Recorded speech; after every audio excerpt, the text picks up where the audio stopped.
Olá, meu nome é Christopher, sou advogado trabalhista, especialista em execução, professor, autor de livros e hoje a aula é para responder a pergunta: o cônjuge pode ser responsável pela execução?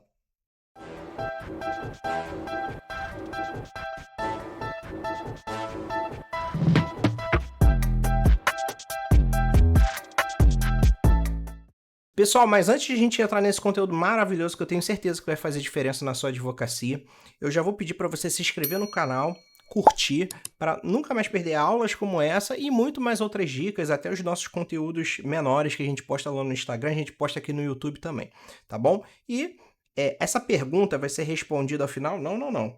Logo no início. A resposta é sim e não sobre a responsabilidade do cônjuge, tá bom?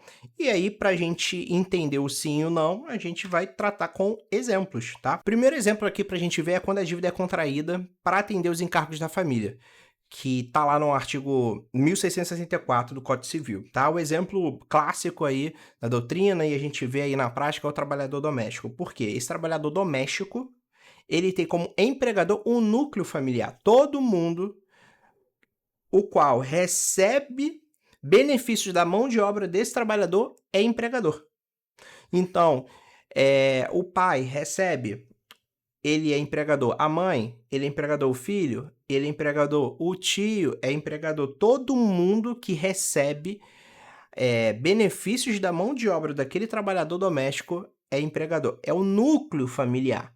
Então, quando a gente está falando aqui de cônjuges e ambos os cônjuges vão receber o benefício, então quando esse empregado ele coloca lá na justiça somente tá? Colocou lá o marido. E aí começa a correr a execução, não dá certo, aí ele quer chamar a esposa, porque a esposa está caminhando bem, conseguiu um emprego novo. Pode, porque a lei fala que pode. Artigo 1664 Código Civil. Isso aí é uma responsabilidade primária. A lei fala que a esposa ela é responsável. Como vai trazer ela na execução, a gente ainda vai falar lá na frente. Não se apresse, fique calmo, fique calmo. Então, vamos lá, responsabilidade primária. Outro exemplo que a gente vê aí na doutrina e eu já vi muito isso na prática, é quando a dívida que você está executando, ele beneficiou o casal, tá? Isso está no artigo 1677. Eu botei aqui um exemplo, a letra da lei fala sobre isso, beneficiou o casal. Então, um exemplo que a gente vê muito na prática, e é o que eu coloquei, é quando um dos cônjuges é sócio, tá? E aí o outro não é. Vamos dizer aí que o marido abriu um restaurante, a esposa não tem nada a ver com esse restaurante, ela abriu outro empreendimento de roupa. Então, ambos são empresários, só que um é do segmento de alimentos, outro segmento de roupas, tá bom? Só que aí o marido recebe essa ação trabalhista, o empregado ganha e chega lá na execução e não consegue receber o dinheiro dele. Como é que faz? Então, pode chamar essa esposa para responder a dívida do marido, tá? E a resposta é pode. Isso é uma responsabilidade secundária, mas eu acho que a melhor forma de eu explicar isso para você é através de uma linha do tempo, tá? Leia isso aqui comigo. Ó. Se ele se beneficiou da mão de obra e era casado, isto é, o contrato de trabalho coincide com o casamento ou com a união estável do sócio, disse que cônjuge do executado beneficiou-se diretamente dos frutos da exploração da sociedade empregadora, ou seja, que a força do trabalho do exequente reverteu em benefício do casal. E essas aqui são palavras da jurisprudência, são exatamente assim. Quando tem um julgado sobre isso, eles utilizam exatamente essas palavras. Então, já coloquei aqui para você ir se habituando com esse tipo de linguajar, com essas palavras aqui dos julgamentos que tratam sobre a matéria. Mas de uma forma bem didática para a gente entender como é que se dá. Então vamos lá, vamos lembrar. Responsabilidade primária é o cônjuge, ali, o caso do trabalhador doméstico, eu trouxe como exemplo, que a lei diz que ele é responsável, tem responsabilidade solidária. Aqui é uma responsabilidade secundária, ou seja, é subsidiária. Então, se o marido não pagar, a esposa vai e paga. Mas tem que tomar cuidado com as datas. Quer ver, ó? O nosso personagem fictício aqui é o Senhor Calotinho. Ele entrou na sociedade em 12 de abril de 2020, tá? E casou com a senhora Carlotinha em 21 de agosto de 2020. Então, mesmo ano aí, tá bom? Então, tinha lá um restaurante, aí o amigo dele falou assim: ó, Calotinho, entra aqui no restaurante, tá? A gente tá precisando aí do seu capital também, da sua mão de obra aí pra gente cada vez crescer mais. Eu acho que se você entrar aqui, o processo aí, o processo de empresarial do restaurante vai ao infinito e além. Beleza, então ele entra lá na sociedade, no restaurante ou qualquer outra, tá? E aí ele casa depois com a senhora Calotinha em agosto de 2020. E aí, vamos supor que você é o advogado desse trabalhador que está na execução ali, ó, pelejando contra o senhor Calotinho. E aí, quando você vai olhar lá a carteira de trabalho dele, tá lá, 1º de fevereiro de 2021. Veja que na linha do tempo, o cliente ele foi admitido depois do casamento do senhor Calotinho. Então, ele estava casado e ele foi admitido, beleza? E ele foi demitido dia 13 de março de 2022. Um pouco tempo depois de um ano, né? Um ano e um mês aí. E depois o senhor Calotinho não deu certo o relacionamento, se divorciou lá em abril de 2023. Veja que, olha só a data. Foi admitido em 2021, demitido em 2022 e essa data do contrato de trabalho, ela tá dentro do casamento do senhor Calotinho. O senhor Calotinho casou em 2020 e se divorciou em 2023. E o seu cliente tá aqui em 2021 e 2022, tá dentro. Tá entendendo? E aí o que acontece? Você tá executando o senhor Calotinho, a empresa, o restaurante está indo de mal a pior lá, o cara que chamou ele deve estar desesperado, colocou ele, achou que o negócio ia ao infinito além, mas foi ao contrário, foi para baixo do solo. E aí, muita ação trabalhista e tudo mais, o restaurante fecha, e aí entra o IDPJ, o senhor Calotinho é chamado, e ele não paga a dívida, mesmo assim com o IDPJ julgado procedente lá em setembro de 2023. E aí vem a pergunta, cara, não pagou. Aí tenta o Sisbajude, que é a primeira tentativa de penhora lá, sem o Calotinho também não dá certo. E você já olha e fala assim, cara, ele é malandro, não vai dar. Se eu ficar insistindo nisso aqui, não dá certo. Posso chamar a senhora Calotinha, então, que o negócio dela lá de roupa tá prosperando, depois que ela se divorciou do senhor Calotinho, que era uma âncora, era ele que levava tudo para baixo lá no relacionamento, ela começou a andar em passos largos. E aí, pode chamar? Veja que, segundo o artigo que a gente viu aqui, ó, 1677, veja, na época que eles eram casados, tá? O marido, ele explorou a atividade laboral daquele trabalhador, se beneficiou e utilizou aquele dinheiro que ele recebeu do trabalhador, entendeu? O dinheiro que você está recebendo a mão de obra dele. Então, ele está, através daquela mão de obra, te dando dinheiro pela atividade empresarial. Então, você recebe um benefício, entre aspas, dinheiro, tá? Para a gente trabalhar aqui de uma forma didática. E aí você recebeu e você vai colocar onde? Para sua subsistência, para você pagar lazer, roupa, viagem e bens para ela e para ele, ou seja, é tudo para a família. Então, ele é revertido para o benefício. Então, veja que a senhora Calotinha recebeu o benefício da mão de obra do seu cliente, porque era casado com o senhor Calotinho, tá bom? E pode ser responsável por causa daquele artigo de lei e a responsabilidade subsidiária, porque no nosso exemplo ele não pagou. Ele não pagou. Então ela pode ser chamada sim para responder. Mas, cara, assim, toma muito cuidado com essas datas. Muito cuidado. Ó, quer ver? Eu vou mudar um pouquinho aqui, você vai ver que já faz toda a diferença. Vamos supor, tá bom? que o senhor Calotinho, ele se divorciou em 2021. Ó, o seu cliente foi admitido 1º de fevereiro de 2021. Vamos supor que ele se divorciou um mês depois, 1º de março de 2021. Veja que a senhora Calotinha, ela tem uma responsabilidade limitada. Ela só vai responder do dia 1º de fevereiro de 2021 até dia 1º de março de 2021, porque essa é a interseção que o contrato de trabalho tem com o casamento do senhor Calotinho. Então você tem que pegar a linha do tempo de quando começou o casamento e onde terminou e ver aonde se encaixa nessa linha do tempo o contrato de trabalho. E aonde for houver interseção, tiver ali a coincidência das duas linhas, vai ter a responsabilidade secundária do cônjuge, entendeu? Então é muito importante. E isso é bem curioso porque eu não vejo na prática, eu vejo muitos advogados errarem nisso aqui.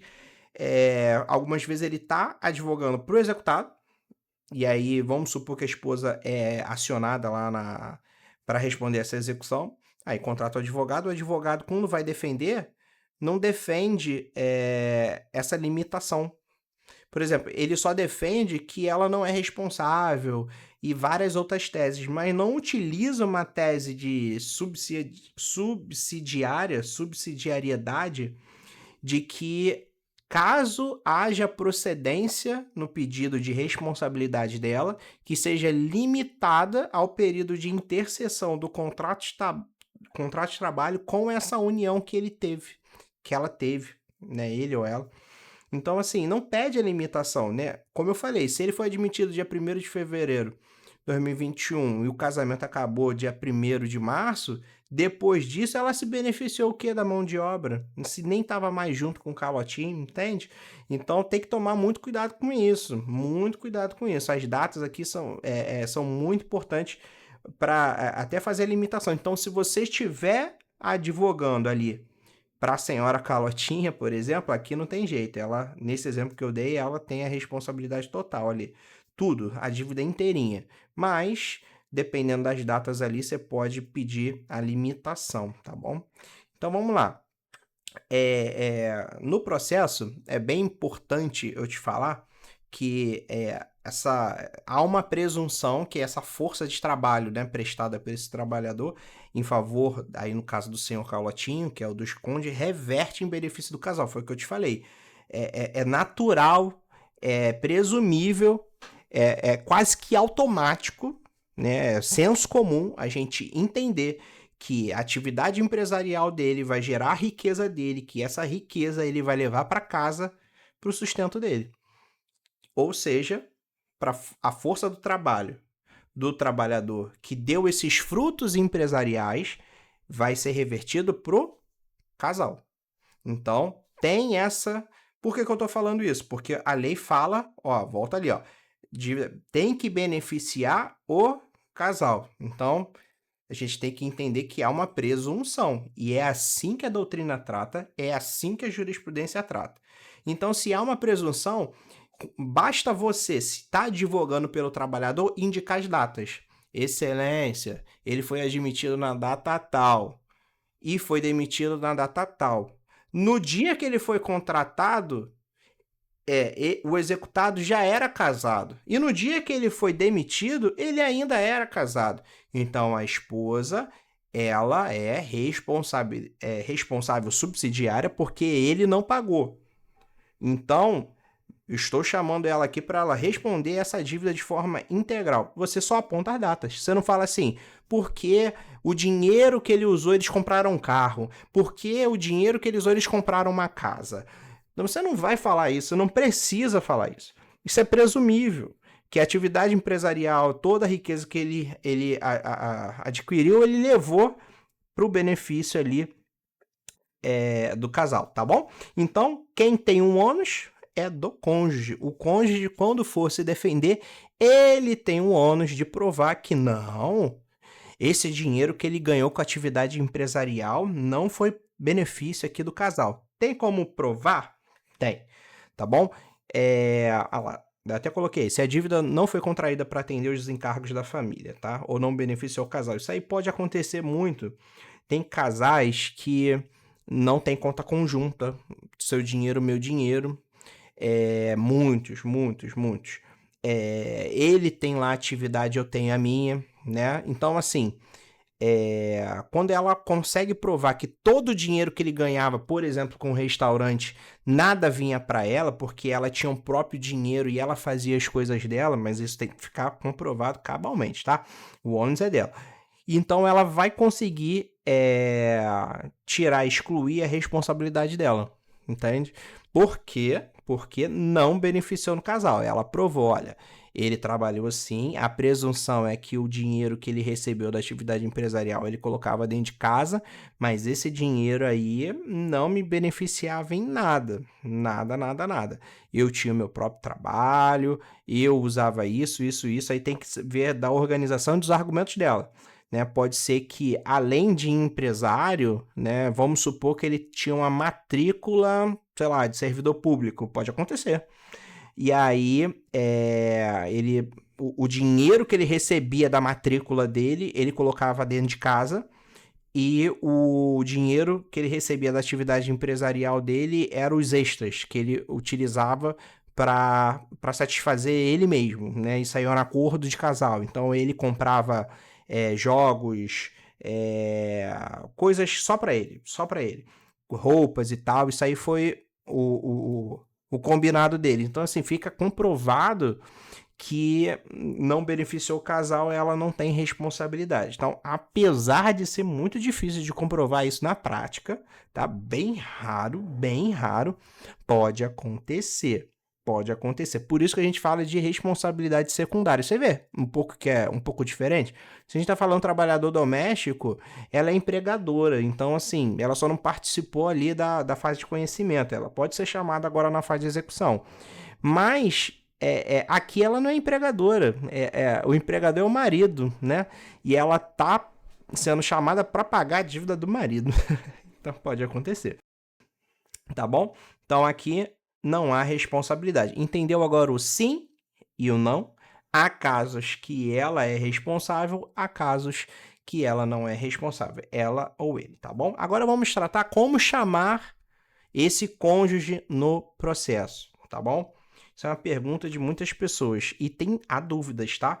A resposta é o IDPJ, tá? De aplicação analógica. E a gente vai utilizar aqui o mesmo entendimento que a gente utiliza do grupo econômico atualmente, tá?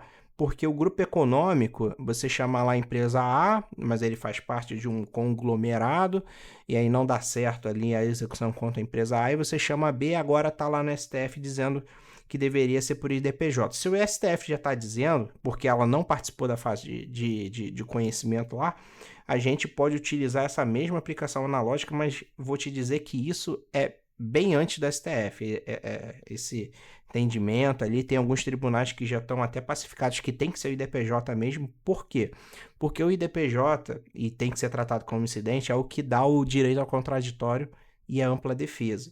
Então você tem que dar oportunidade para ela se defender. Não é assim, coloca ela no polo passivo e pronto. Pega lá o dinheiro que ela tem, já comprovei. Não, você tem que dar oportunidade para ela, por exemplo, lá na responsabilidade secundária, de ela dizer que ela não é. Que aquele dinheiro não foi para benefício do casal. Então, assim, ela tem esse direito, tá? Então, assim, pode acontecer também de eles serem casados só no papel, né? E aí pode chegar, não, eu já faz muito tempo que eu não tô com ele, faz 20 anos, só que eu nunca formalizei isso. E acontece, tá?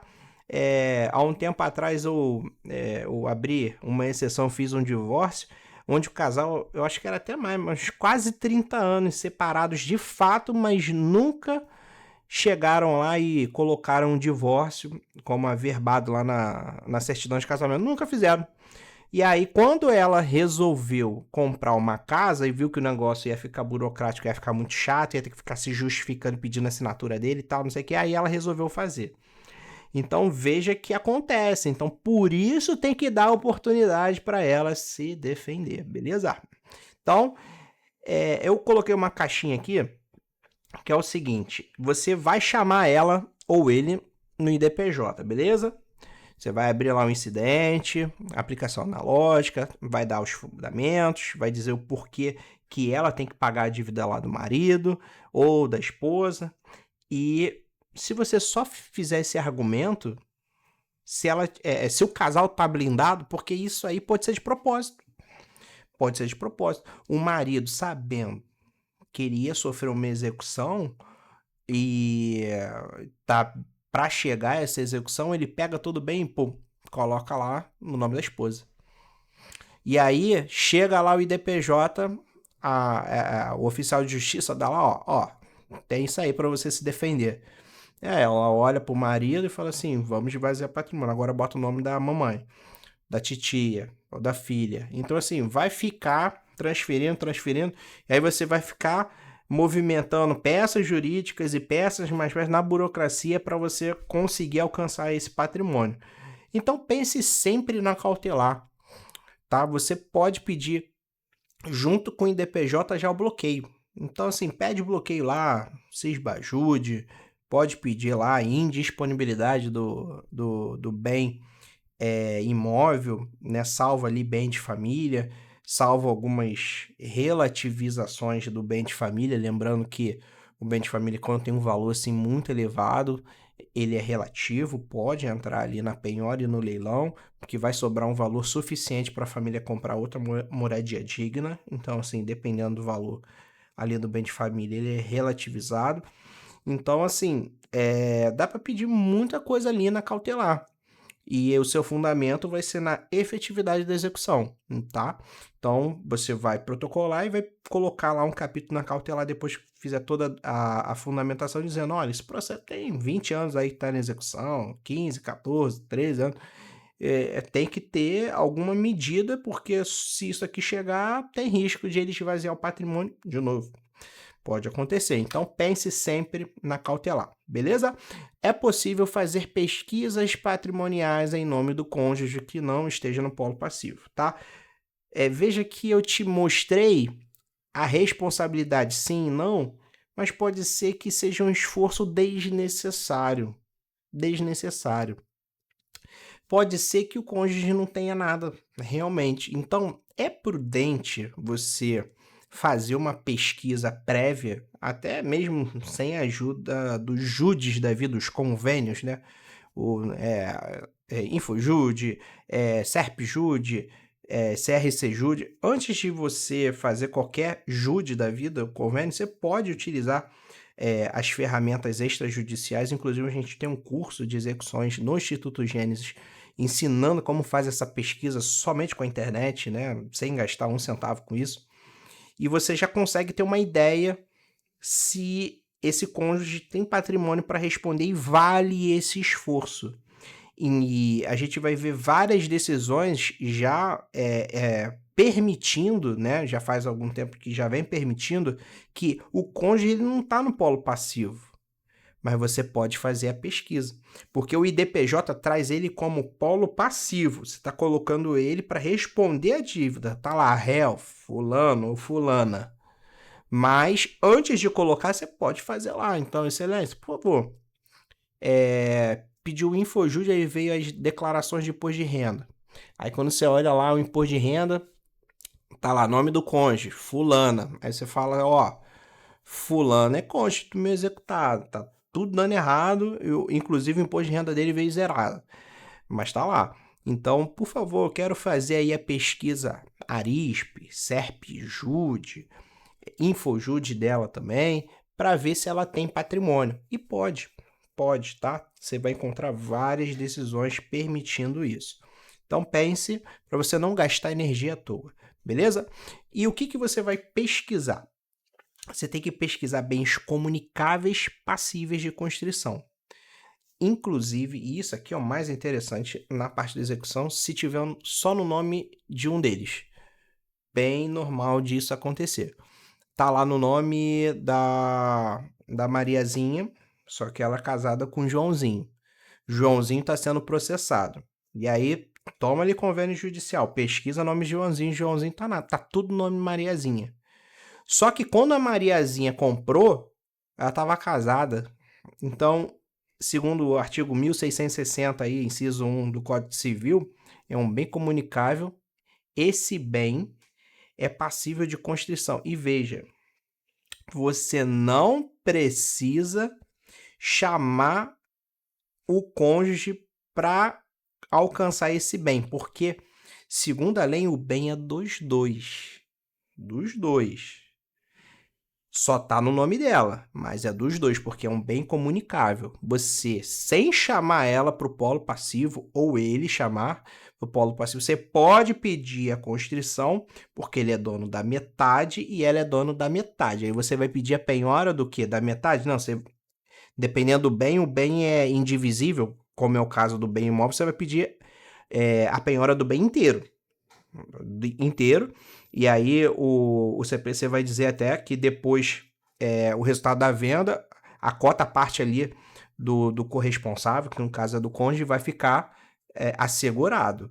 Mas você vê que o IDPJ é para responsabilizar e pegar o patrimônio do cônjuge. Mas às vezes tem coisa que está no nome do cônjuge e já responde, você não precisa fazer isso. Ele comprou 2, 3 imóveis, só está no nome da Mariazinha e o Joãozinho está respondendo, mas é um bem comunicável. É um bem onde desses 3 imóveis que eu dei no exemplo, ele é dono de 50%, 50%, 50%. Talvez o imóvel só já responda pela sua execução, você pega e pede a penhora desse imóvel, mesmo não estando no nome dele. E alguns juízes, eu vou confessar que tem uma dificuldade tremenda de entender isso aqui, muito grande, porque parece que é robótico. Vem lá o registro de imóveis, a certidão de anos reais, a matrícula do imóvel, e quando ele olha o dono, que aí tá, ele começa a ver o documento de baixo para cima, né? Ali no registro imobiliário. E quando ele vê que o imóvel não está no nome do executado, ele indefere. Ele fala assim: indefiro a penhora porque o executado não é dono. E dono é quem está registrado na matrícula. Assim, é surreal. É surreal. Mas você vai agravar de petição contra uma decisão dessa, porque você tem fundamento suficiente para pedir a penhora, mesmo que o cônjuge não esteja no polo passivo e mesmo que esse bem não esteja no nome do seu executado. Beleza? Então, fique atento com isso e muito mais com as fraudes, né? A gente sabe que o devedor, eu até contei algumas histórias aqui que pode fazer muita coisa aí de propósito. Exemplos, então, de fraudes: doação fraudulenta, simulação. Então, simula um divórcio, por exemplo. Olha só, a gente está divorciado, então vamos lá. No exemplo que eu dei, seu cliente foi admitido lá, né? E aí eles simulam um divórcio em março, né? Como eu falei. Aí, segundo a lei, ela seria responsável somente por um mesinho só, mas você vê que o divórcio é tudo de mentira, né? Ela continua morando no mesmo teto, saindo, viajando com ele, tem conta conjunta, enfim. Então, é uma simulação, é uma simulação. Pode acontecer também uma fraude que é bem comum, esse aqui é bem comum mesmo, tá? Que um do casal ali, o cônjuge, ele é sócio de fato. Então, o calotinho tá lá no restaurante e a calotinha também. Só que a calotinha não tá lá no contrato social, ela ajuda a entregar os pratos, a fazer lá o livro caixa, a atender, dá lá a sobremesa, ajuda a abrir, ajuda a fechar, dá ordens, age como verdadeira empregadora. Quando o marido não tá, ela vai e faz, manda e desmanda, contrata, faz entrevista. Só que ela não tá no contrato social, ela é sócia de fato, inclusive mexe lá nas contas do restaurante, mas ou seja, você vê que ela é uma sócia de fato, ela pode ser chamada, tá? Ela pode ser chamada, e a gente utiliza o IDPJ também, tá? É um IDPJ expansivo. Você vai abarcar essa pessoa que não constava em lugar nenhum, né? E você consegue responsabilizar ela também, tá bom? Então, cuidado com essas fraudes, para além dos exemplos que eu já dei, para você conseguir ter mais armas ainda para colocar na sua execução, beleza? Então, vamos lá. Vou te dar 2 exemplos aqui que você consegue para provas, né, indícios para você conseguir comprovar essa fraude, tá? Existência de conta conjunta é uma delas, e o cônjuge pode estar atuando como procurador bancário de outro, que é no caso de uma gestão patrimonial. Então, assim, eles podem estar simulando um divórcio, por exemplo, e aí um dá uma procuração para o outro, e o outro consegue fazer tudo. Então é ele que movimenta as contas da empresa, é ele que paga salário, é ele que faz tudo, que tem a procuração, ele faz tudo. E aí, só que consta como divórcio, é tudo de mentirinha, tá? E você tem que, logicamente, comprovar isso aí. Através do CCS, que é esse convênio judicial, você até consegue os primeiros indícios, né? Então você puxa lá o CCS e lá diz quem é o titular da conta. E aí quando você puxa, vai aparecer os dois lá, tá? Porque a conta vai ser conjunta. Então você vai se perguntar, tá vendo? Ó, se eles estão divorciados, porque até hoje eles têm uma conta conjunta. Isso aí cheira a fraude, né? Então isso é algo que você já pode alegar na hora de fazer o seu requerimento para chamar aquela pessoa para responder pela execução. E outro é isso aí, ó, procuração. A procuração consta lá também no CCS. Então, não tem conta conjunta. O cônjuge tá lá pegando o dinheiro, sacando, investindo, e tudo ele tá fazendo com uma procuração. Poderes. Gestão patrimonial. Aí tu pergunta, por quê? Se eles são divorciados. Né? Diz a experiência que quando um casal é divorciado e separa, eles não nutrem uma relação de amizade, a não ser que raríssimas exceções e tem um filho ali no meio. Aí eles conseguem até ter uma comunicação, mas ser amigo a ponto de ter uma confiança ali, dar procura. Enfim, isso é muito raro. Não estou dizendo que não aconteça. Acontece. Tem casais que se separam e vivem uma amizade ou até um relacionamento muito melhor do que eles fossem casados. Mas, via de regra, não é isso. Então, essa é uma pergunta. Por que tá dando uma procuração? Por quê? Então, isso aqui tem que estar na veia de vocês, para vocês ficarem espertos e não deixar isso acontecer. Então, olha só, é muito importante você tomar cuidado com essa questão aqui da doação, da simulação, porque desses atos, na verdade, muitos desses atos, eles podem ser considerados fraude e execução. Só que nem sempre. Então, por exemplo, a empresa foi citada e houve uma doação ali de propósito, ó, essa execução vai chegar até mim, eu vou dar todo o meu bem para o teu nome ali, todos os meus bens vou transferir para o seu nome, para a gente não perder isso aqui. E aí eu faço uma doação de propósito, para fugir do processo, para fugir da dívida que tá por vir. Então foi depois da citação, fraude e execução. Só que isso pode acontecer antes.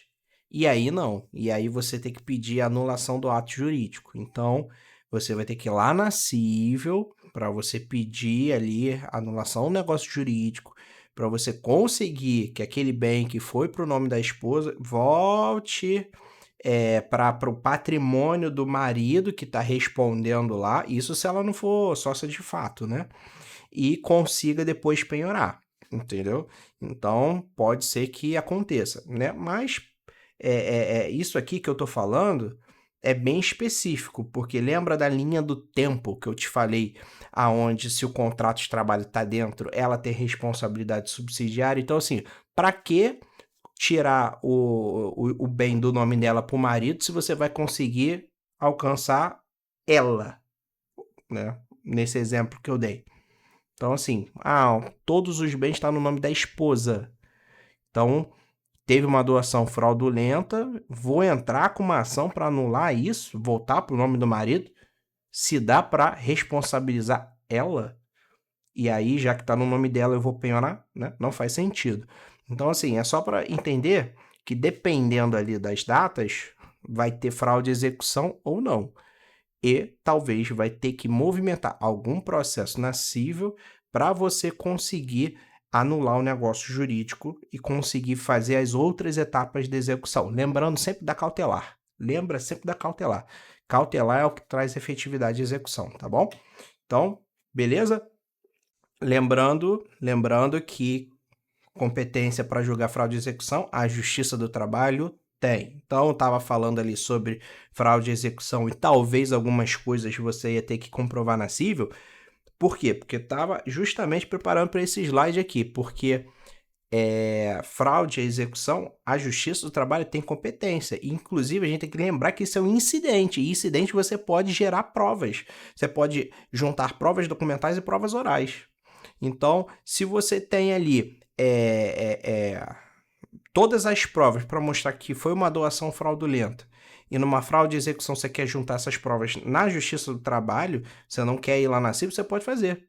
Porque é fraude à execução, foi lá depois da citação, tá bom? Então aqui, ó, uma jurisprudência aí para você ver, até grifei, ó, diferente da fraude de execução, que pode ser conhecida de forma incidental, né? A declaração de fraude contra o credor existe o ajuizamento da ação revocatória, né? Lá na CIV, também conhecida como ação pauliana, previsto no 161 do Código Civil, cuja competência para processar e julgar é da Justiça Comum. Na parte acima ali, perto da parte negrita, a fraude de execução disciplinada no artigo 792, né? Distingue-se fraude contra credores, que é um instituto de direito material. Então, a gente já vê ali, ó, fraude contra credores, competência de justiça comum. Então, fraude de execução, competência da Justiça do Trabalho tem também, tá? E a gente faz a interpretação a contrário senso, beleza? E tudo que eu falei aqui vale para a união estável. Pelo amor de Deus, claro que vale, né? A fundamentação é bem lógica. O companheiro equiparado a cônjuge está lá no artigo 226, parágrafo 3º da Constituição, e também está lá no artigo 1723, tá? E não esqueça aqui, ó, 1725, a união estável, salvo contrato escrito entre os companheiros, tá? Então tem um salvo aqui, presta atenção nisso. Aplica-se às relações patrimoniais no que couber o regime de comunhão parcial de bens, beleza? E aí vem a pergunta, tá, mas como eu acho o cônjuge, como eu sei da existência do cônjuge, né? Não tem aqui no slide. Isso aí você vai encontrar lá no nosso curso de execuções. Convênio CRC-JUDE, convênio SERP-JUDE, convênio SENSEC, que dá para achar também a união estável, declaração de imposto de renda e consultando outros processos. Teve uma vez que eu fui fazer uma pesquisa e eu sempre incluo na minha pesquisa patrimonial outros processos na cível. E lá eu achei um oficial de justiça que foi na casa do executado, ele não estava lá, mas a esposa estava, recebeu o oficial de justiça, ele achou um carro lá, e o oficial de justiça perguntou, de quem é esse carro? E ela falou, é meu, da esposa. Quando houve ativação do convênio Renajude, que faz a pesquisa dos carros, né, ali, do veículo, perdão, assim, não vinha positivo. Renajude, no nome dele, não vinha positivo, estava no nome dela. Então, veja, se ela falou que é dela, está exclusivamente no nome dela, dependendo da data que ela comprou, é dele também, porque é um bem comunicável, entendeu? O Código Civil diz isso. Então, ele é dono o quê? De 50% daquele carro. Então, isso eu pesquisei lá na Justiça Comum. E aí eu posso trazer isso na trabalhista falando, ó, ela disse que é dona. Então, quero fazer uma pesquisa patrimonial em cima dela. Porque isso aí pode ser um bem comunicável que sirva para execução. Aí o juiz fala, defiro. Aí vem o Renajude, tem lá mesmo um carro. E aí eu falo assim, beleza, é um carro. Eu quero penhorar o carro. Por quê? Porque ele é um bem indivisível, não dá para pegar só 50% dele. O executado é dono de 50%, ele vai a leilão, 50% fica no processo, 50% volta para ela. E aí veja que ela não foi incluída no polo passivo, né? E o carro, mesmo não estando no nome dele, serve para pagar a execução. Então, assim, esse conhecimento é muito útil para a execução. Entender das fraudes, essas movimentações e das responsabilidades ajuda e muito. Por isso, faça o nosso curso de execução, pesquisa patrimonial e peticionamento efetivo na execução trabalhista. O link está aqui na descrição, clica lá e você vai ter ainda um cupom exclusivo YouTube 10 para você conseguir com 10% de desconto. Então corre lá e até a próxima.